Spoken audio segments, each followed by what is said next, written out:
Welcome back to Peak Performance Masterclass. It is here where we develop great things out of great people. We pull it out of them so we can share it with you. Today is no different. In fact, you should set your expectations higher than we've had before, because the man that we have is Dr. J. That's the affectionate name, and that's what you'll be calling him when you're done with this podcast. Someone who brings intellect and influence together. It's not about what he's done. It's about what he wants to do for all of us. In fact, he's the reason why I became an author. Spoke to me, encouraged me, gave me the direction. Met him a year ago, and we were sitting talking and did a podcast when I first began my journey. Now, here it is. We have a book, but I have a new look, because the financial guy who's the guru for me is now becoming the guru for you. Without further ado, welcome Dr. Jason Henderson. Thank you, James. It's a pleasure to be here. And what I'm glad about is the fact that I get to go around saying I have an actual doctor as a friend. Me, I get to just be a friend. But you went and got the education, but you don't flaunt it. You're one of the brilliant minds. You're talented. You're gifted. You bring more to the table than most people ever will imagine having, but yet you walk in humility. What's the key to staying humble with all the accolades that you have? I don't know that there's any key to it other than that's the way it's supposed to be done. I think I've been raised in a way that you always put other people first. You put God first in your life. You put other people that are important to you in your life, and then you come a nice close second. Let me ask you something. How did you grow up? Tell me about your childhood. So I was the youngest of 9 children. There were 7 boys and 2 girls.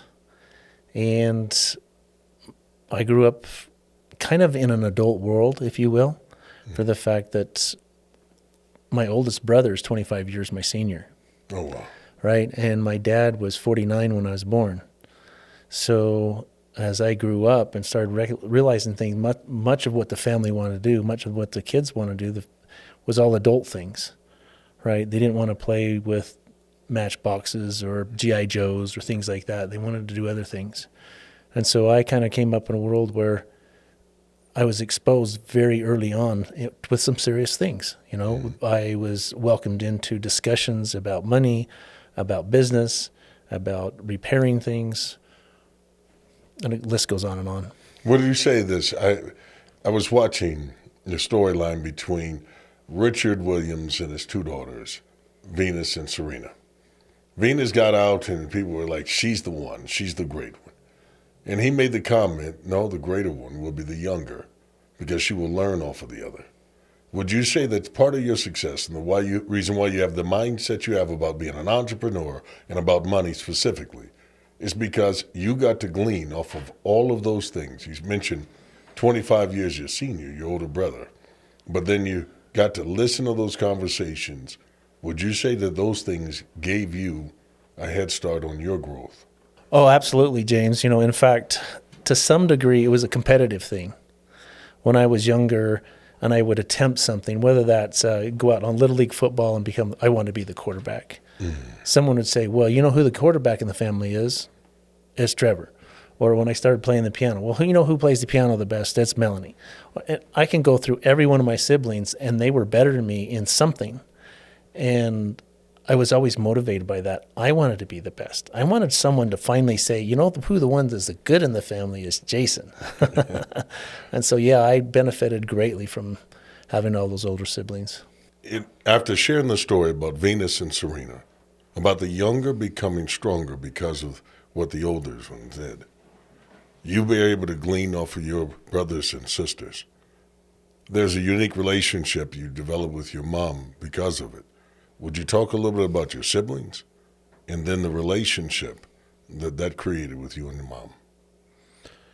Well, I guess you go in order, talking with the oldest, Kent. From the first part of my life, I really didn't have much relationship with him. He was married and gone. And he was someone that came around at holidays with his wife. Later in life, I became closer with him and have watched his career and how he's, what he's doing. And he's in a much different part of life than I am. And I've learned from some of the things that he said, well, you should do this or you should do that type of thing. The next one is my sister, Tassil. I have watched her be a mom. Watched her, similar thing. She's quite a bit older. She's about 20 years older than me. And she has 8 children of her own. Has always been very kind to me. And I love her. She's awesome. The next one was Greg. He was actually killed in a car accident when I was 4 years old. And my mom really had a hard time with losing him. He had basically fallen asleep at the wheel, gone off the interstate, and slammed into the support of an overpass and didn't make it.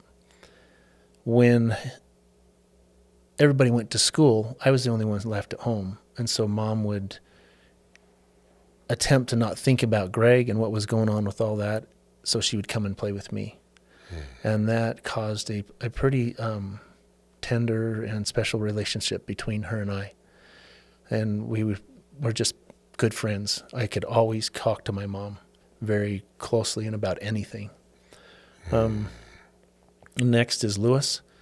He was a little bit older as well, and when I started coming to realize and remembering things, he had gone off. He went to the Thunderbird School of Business, and he had gone off to Taiwan.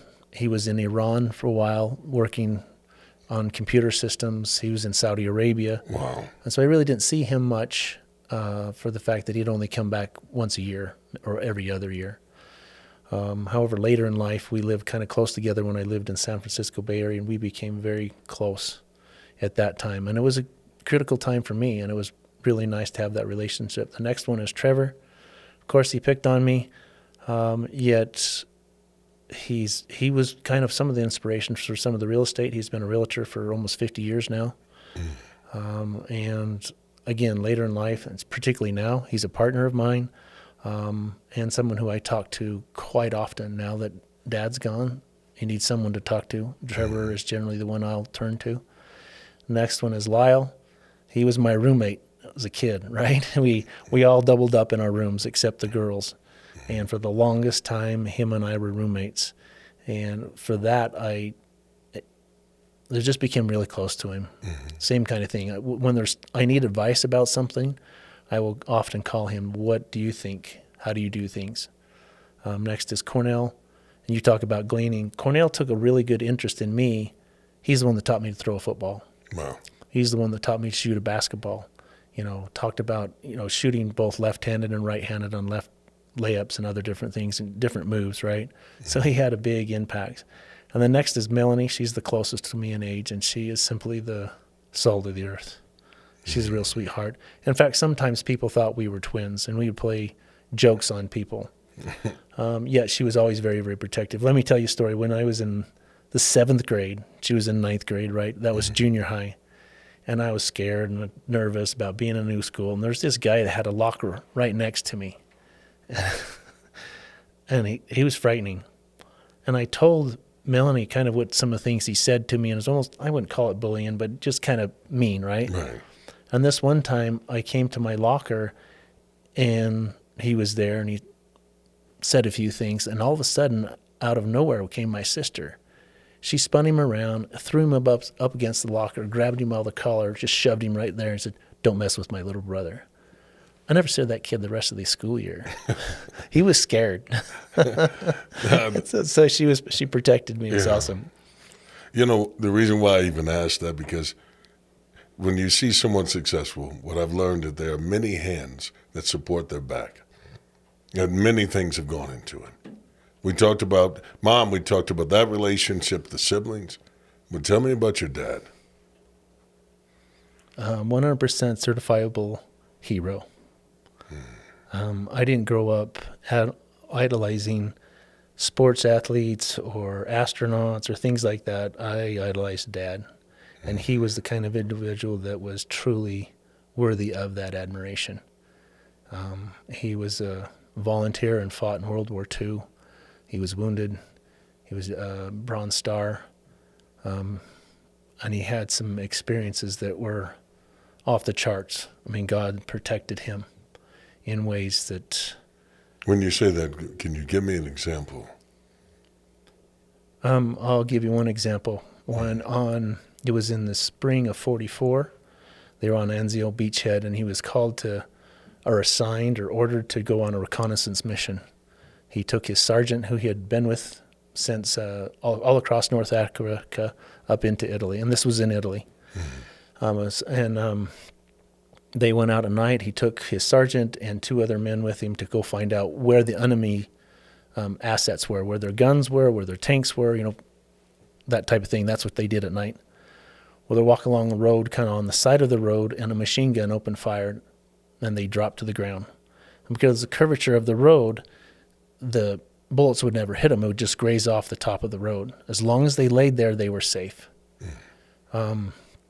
However, it was soon getting to be light, and Dad, as the commanding officer of the group, decided, we've got to run for this, or we're all going to die. And he made that decision, and so he told Sergeant Jackowitz, he says, when I pinch you, pinch the next guy and run and stay low. That was the order.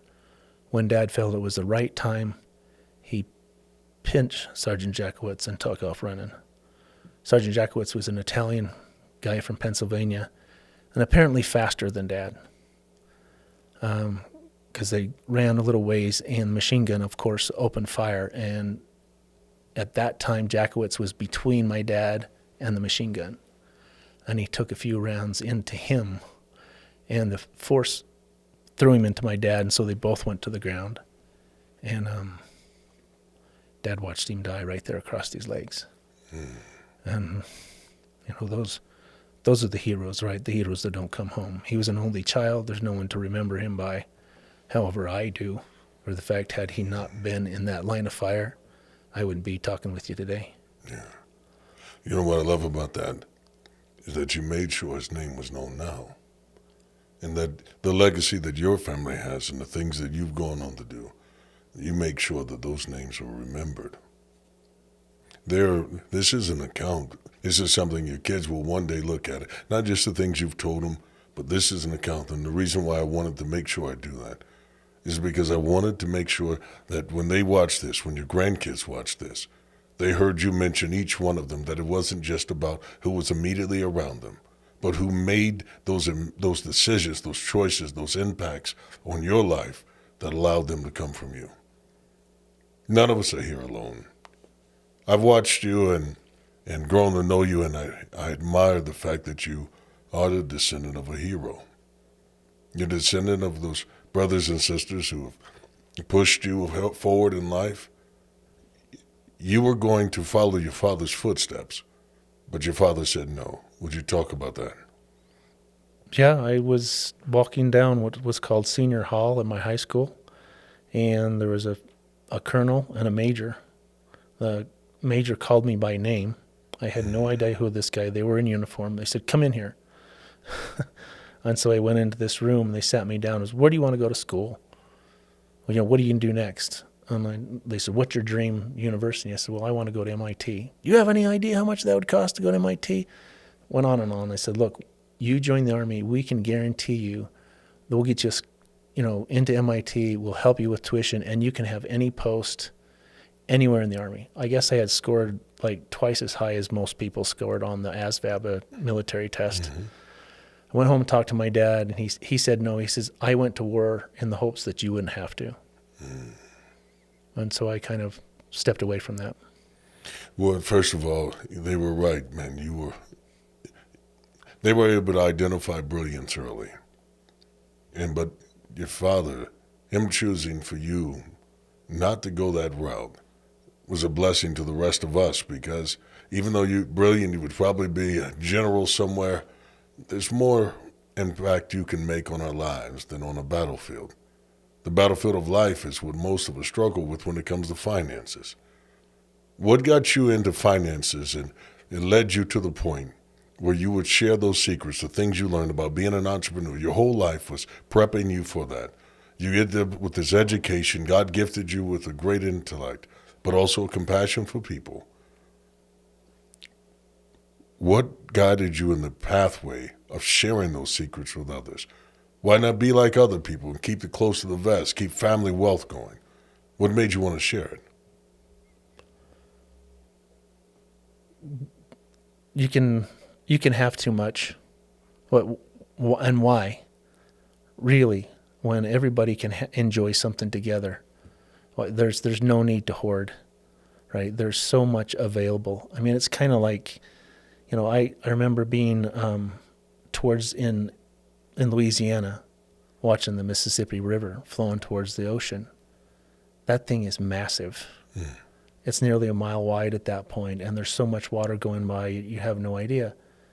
Why do I want to store a little bit of water for myself when there's so much? And it's the same thing with wealth. Wealth is created all the time and all around us, and opportunities are all around us. You're only one person. Take advantage of a few of them, build the world a better place. You don't need to have it all. You have written a book. You're a best-selling author. The name of your book is Master Your Millions. The thing is, or the problem is, most of us will never become millionaires.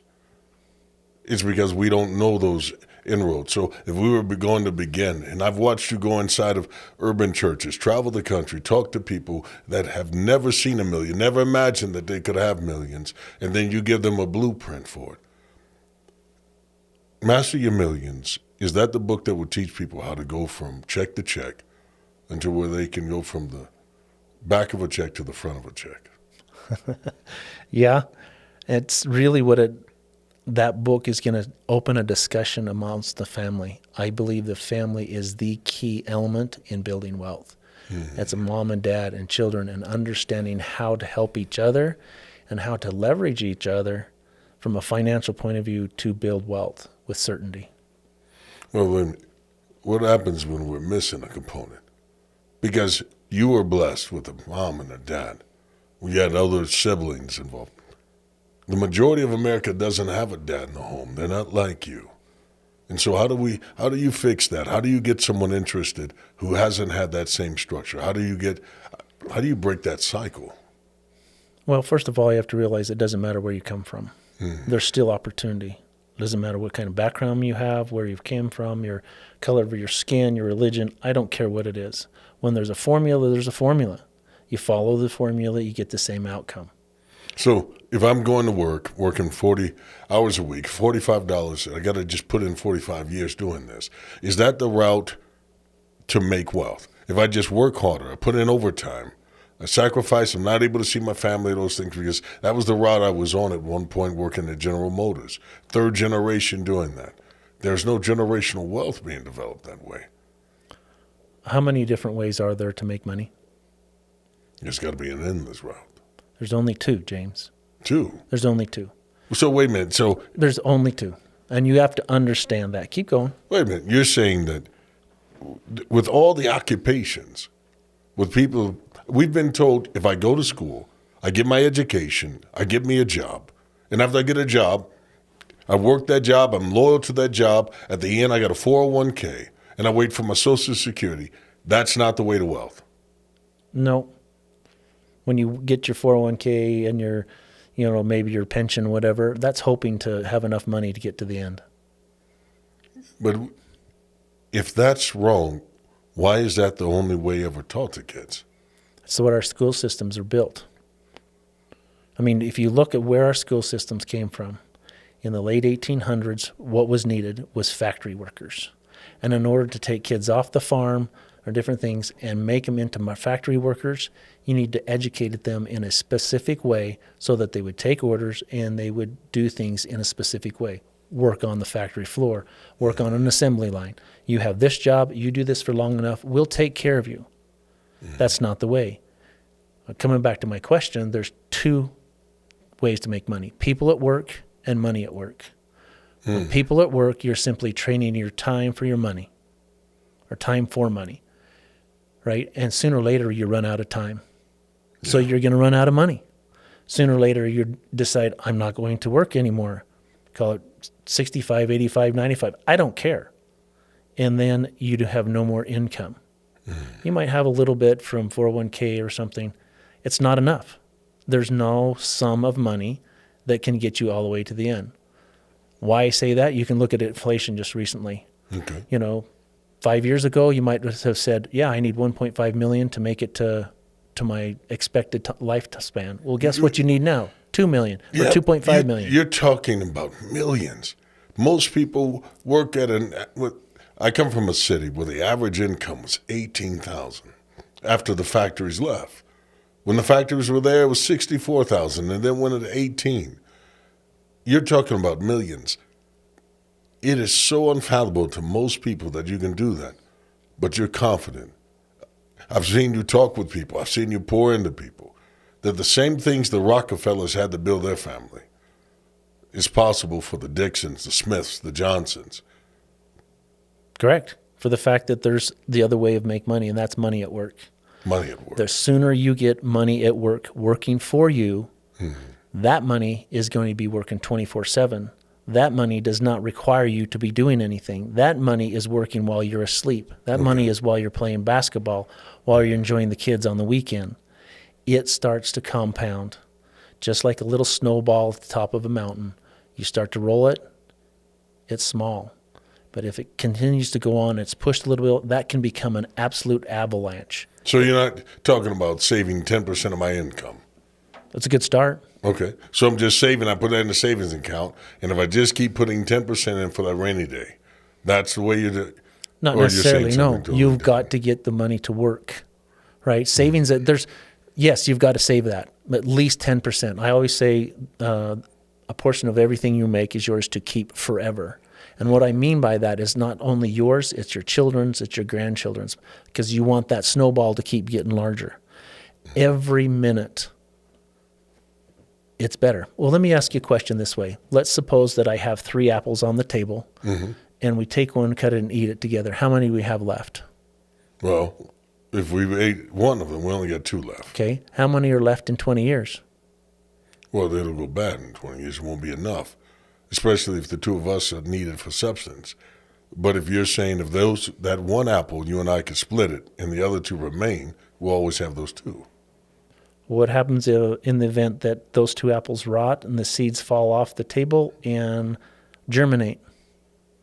We could end up with trees. There's no trees. Now how many apples do we have? Now we have an endless amount, seasonal, that keeps coming. Right.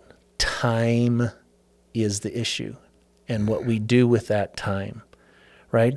What happens in the event that someone that we know takes those other 2 apples and they go and cultivate it and they spread those trees out, 5 or 6 from each apple, and then the first apples they plant more, and then they plant more. It's what our behavior, what we do with what's long, and the time. It's the same thing with money. We can't simply do math and say, okay, we had 3, take 1, and we have 2 left. Well, you got to answer the further question, what does happen over time? What does happen with the 10% of our money that we're saving from our $18,000 a year job?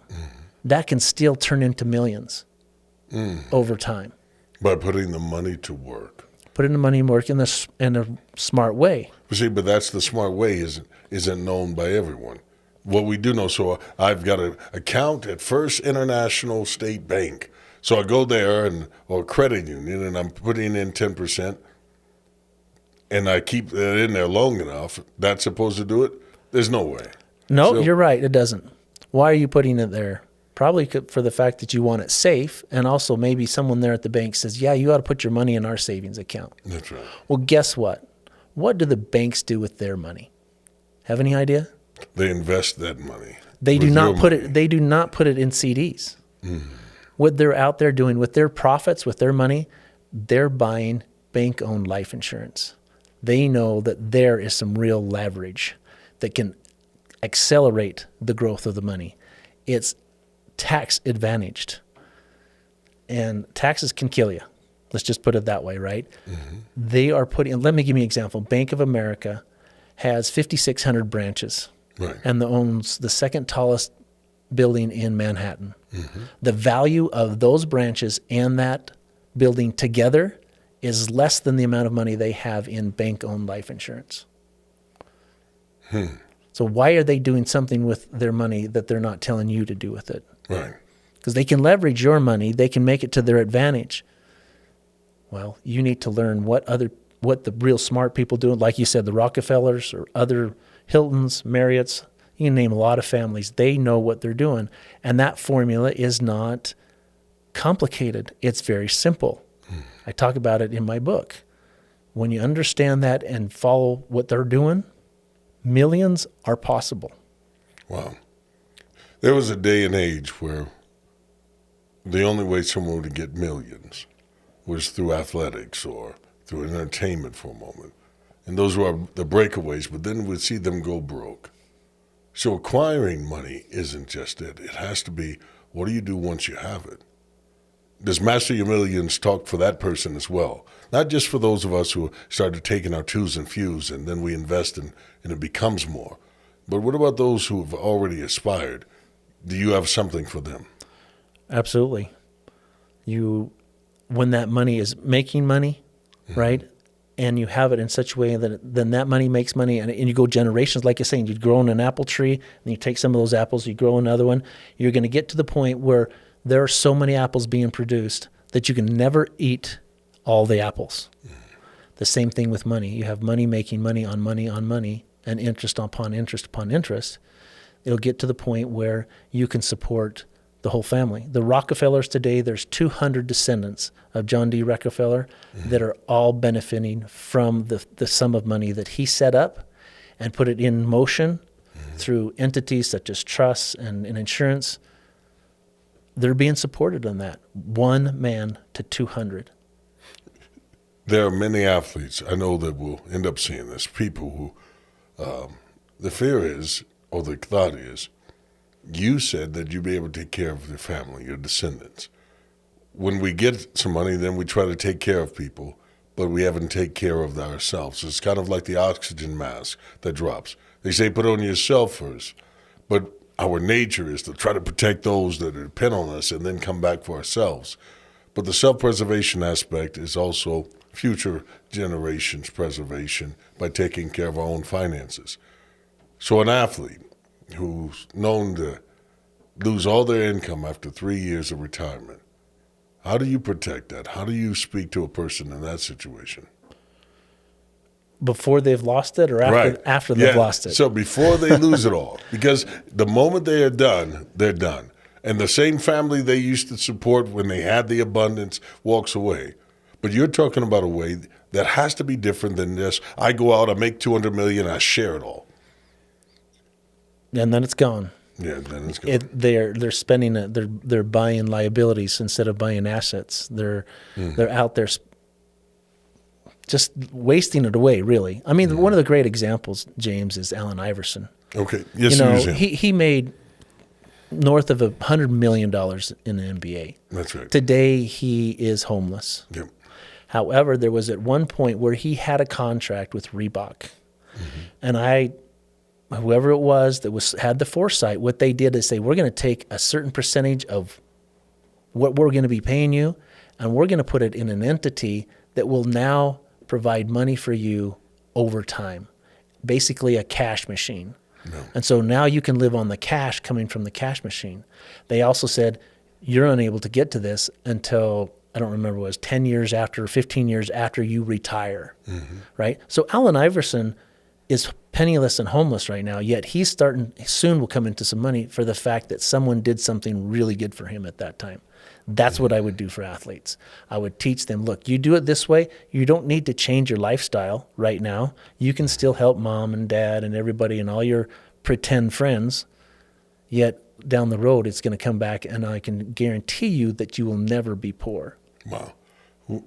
What's the way that people can communicate, connect with you, so they can start this process? Because financial literacy isn't abundant. Many of us are still financially illiterate because you don't know what you haven't been introduced to. We've been told, work hard, groomed for the factory. In fact, when you mentioned the factory, it made me feel some way. But it's this way, because the same alarms that went off in the high school go off in the factory. Lets you know when the first hour is done, when the period's done, when it's lunchtime, all of those things. When a passing period or your break is over, alarms go off, the same things that happen. And so when you've been programmed to break that program, how do they enroll in your program? Well, one of the best ways is go to a website called askjasonh.com. AskJasonH.com. Correct. There's a free report there, and then inside that report, there is a link to a way to get a hold of me, set up an appointment, we have a discussion. James, I was no different with you. I want to make sure that, when I got through with my PhD and then my postdoc, I took a job, my first job, which stands for just over broke, in the San Francisco Bay Area. Yeah, I started it in the six figures, yet I was still working paycheck to paycheck. I was trading time for money. I recognized, look, I've spent 10 years in school, and here I am really no better off. At the end of the month, right, my bank account was the same as someone that's making $20,000 a year, zero. Well, yeah, maybe I have a nicer car, maybe I have a nice this, but I still zero. And I still needed to work in order to make the next month's mortgage or the next month's insurance payment, right? Whatever. I had a mission. I had someone ask me, if you're so smart, why aren't you rich? I decided I was going to determine how to do it. I knew there was formulas. I knew there was a way to figure it out. I was coming off of schooling where I went into graduate school not all that great, yet through study and perseverance, I rose to the top of my field. Well, to hear you were, today, people say the goal is to get a six-figure income. If you look it up, very few people even get that level, yet you got there and were like, that's not the end of it. To you, six figures isn't the goal.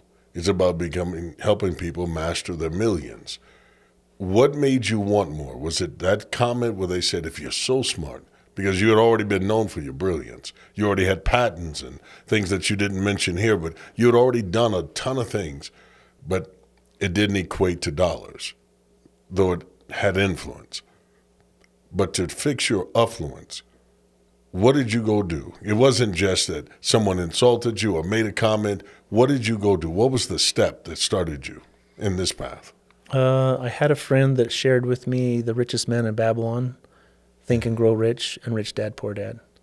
I read and poured over those books, and as I kind of getting through the end of it, I was, I'm not sure what the right word is, a little bit discouraged. Okay. Because I felt like the American dream was dead. Wow. To me, the American dream is my kids do better than me. Right?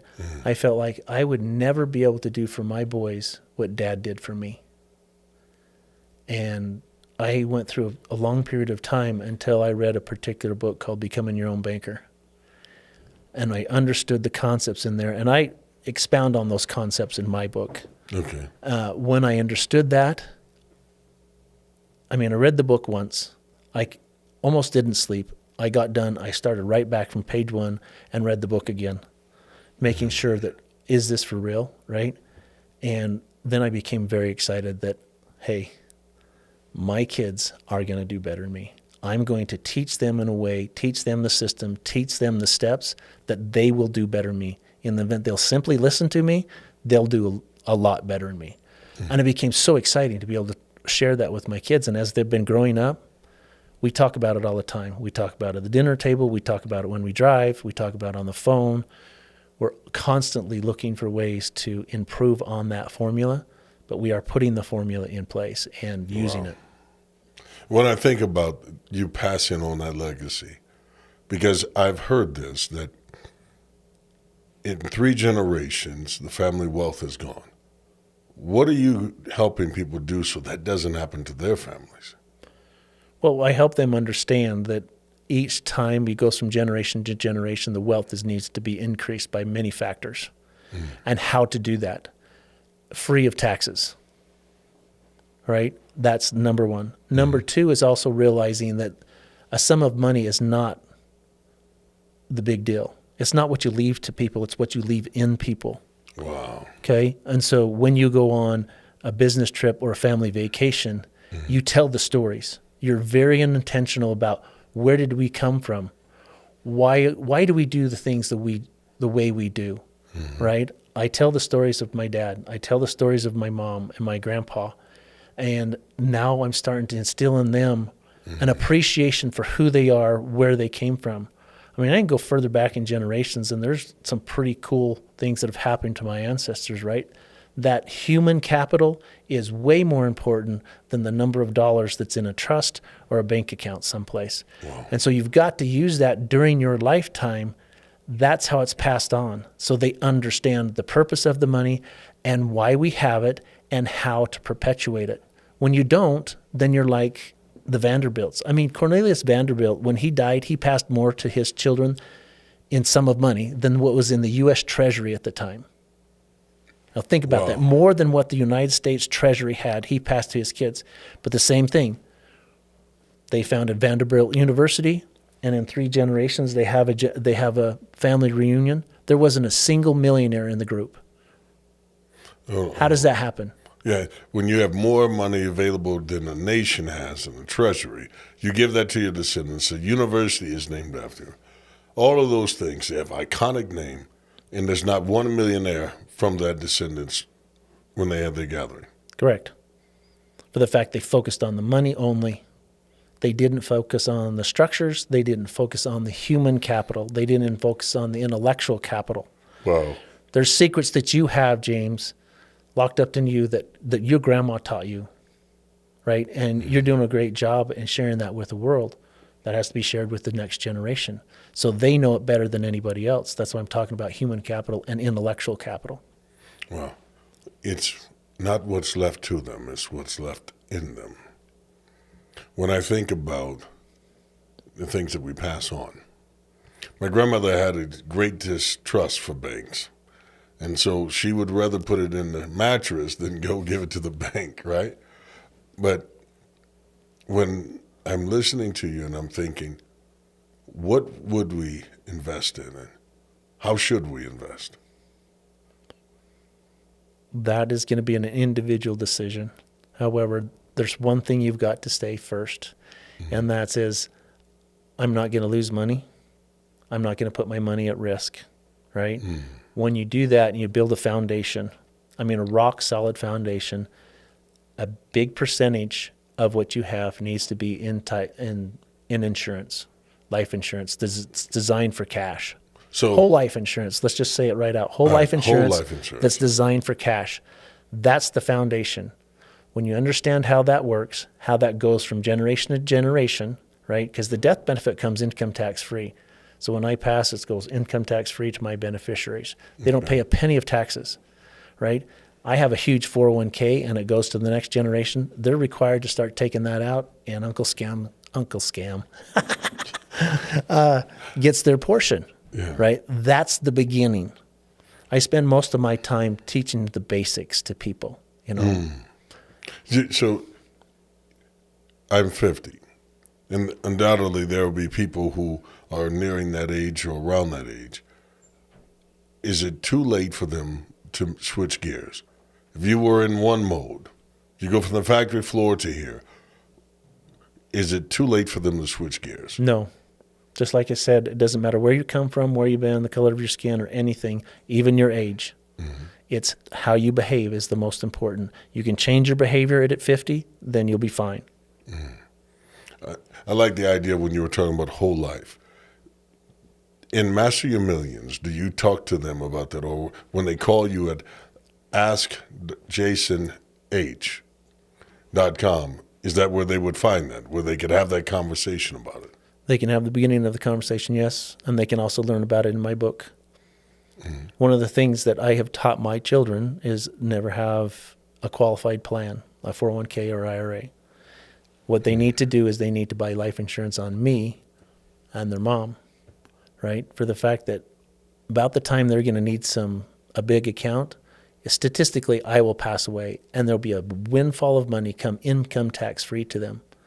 Call it $1 million. So they get it that way with no taxes. They still have $1 million. If I were to leave to them a 401k with $1 million, they'll wind up with $500,000 or less. Half of it goes outside of the family. Absolutely. And so it's staying in the family and then can grow to the next generation. You know, it's funny, I can recall a conversation we were having as a family about insurance. We had a cousin, I have a cousin, his name was Marcus, and he was sickly. And there were relatives who wanted to put insurance on him. And people were like, that's wrong to put insurance on him, kind of banking on him dying. Or to go put insurance on grandma or anyone else. But it was because they thought it was like you were trying to profit off of someone's death, not understanding that you can profit off of someone's life, that they intentionally, you plan for wealth to be derived from insurance, not just having $15,000 to cover a funeral cost. Or in a lot of families, no matter how successful they are, they don't take care of the funding. And so they end up doing a $25,000 funeral, and we have to have dinners to cover it. We have to raise money. You ever see those T-shirts on kids, like in memory of such and such? They're selling the T-shirts, and they in their city would be like, and Pookie died on Thursday, and now we're selling these shirts on Friday so we can have the funeral the following week. You can break all of that by picking up Mastering Your Millions and having you as a mentor.